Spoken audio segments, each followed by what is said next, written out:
యవన కాలంలో దేవుని సమర్పించుకుని యవన బలాన్ని దేవునికి ఇవ్వాలి. దేవుని మయం పరిస్తే దేవుడు నీకు ఆశీర్వాదాలు ఇస్తాడు. అప్పుడు దేవుని రాజ్యంలో స్వాస్థ్యం నీకు అప్పుడు దొరుకుతుంది. అందుకే ఎవరైతే దేవుని మాట విని యవన కాలంలో యవన జీవితాన్ని కాపాడుకుని యవనేచ్ఛలు గురి కాకుండా జాగ్రత్తగా ఎవరైతే ఉండి వారి జీవితాన్ని దేవునికి సమర్పించుకుని ప్రభు కొరకు వాళ్ళు జీవిస్తారో వారి అవయవాలను జాగ్రత్తగా కాపాడుకోవాలండి. వాళ్ళు ధన్యులు. అందుచేతనే దేవునికి యవన బలాన్ని యవన శక్తిని దేవునికి ఇస్తే అది నీకు ఆశీర్వాదం.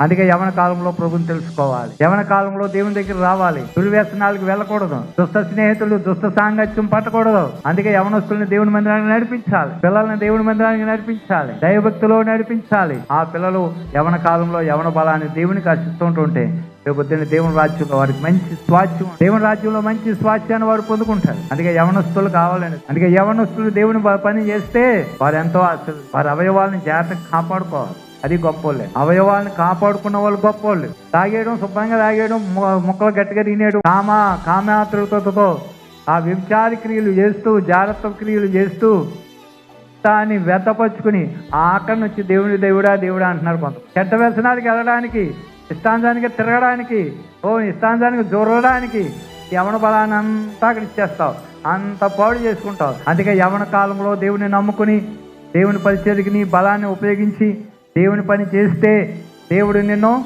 ఏం చేస్తాడు? మంచి స్వాస్థ్యంలో పెడతాడు.